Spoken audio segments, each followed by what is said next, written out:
Good evening, I'm Keith Kate. I'm Jennifer Lee. Thank you for joining us. Months of delays and paperwork nightmares led an Army veteran to a drastic decision. After serving as the honor guard for countless funerals, he is ready to die, if need be, to expose problems with the VA transplant process. 8 on your side, investigator Walt Buteau joining us now to explain. The average wait to find a kidney donor is about 3 years. This veteran found one right away, but that still was not enough to get him into an operating room. There was a big thing. Paul Umba was part of history, opening the door on the driver's side of this limo as a member of Ronald Reagan's second inauguration honor guard. 37 years later, this Army veteran is stuck on a kidney transplant roller coaster ride with the VA. In January, the 61-year-old found a donor from the same unit he served with after posting his dilemma on Facebook. It was definitely amazing because it was like within 30 seconds. So I was figuring something would happen right away since I have somebody who wants to be a donor for me. But it didn't happen. Right.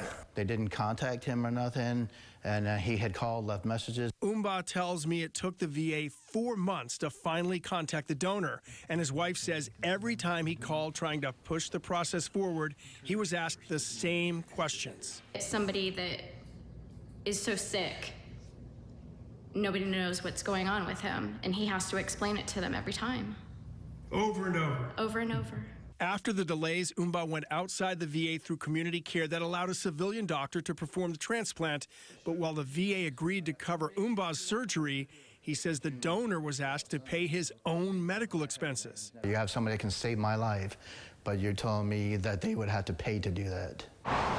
The breaking point came when Umba was told the transplant was scheduled for next year.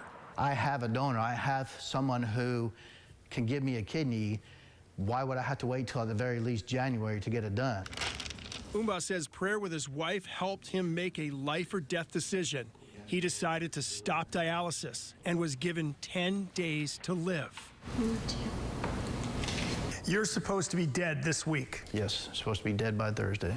He hopes exposing what happened to him will prompt the VA to streamline its transplant process to help other vets get the care he did not get. I'm sure it could save a lot of people's lives if they knew what was actually going on. A recent survey revealed VA patients on kidney transplant wait lists were less likely to get a transplant than patients in the private sector. That's something the VA has disagreed with over the years. I'm really concerned for this veteran. I hope he changes his mind. Has anybody from the VA reached out and tried to work with him, counsel, and say, listen, we're going to work this out. You know, Don't give up. I hear you, Keith, and I asked that question, and we're waiting for an answer. Umba says he is at peace with his decision and that it is unlikely he will change his mind. But late this afternoon, he just emailed me, and he said that someone from the Haley VA did reach out to him. I don't know whether or not that will lead it to anything, but we'll keep following it. Yeah. Don't give up. You fought hard. Stay with it. Thank you, Walt. And if you have something you want Walt to investigate, call our 8 on your side helpline. The number's 1-800-338-0808.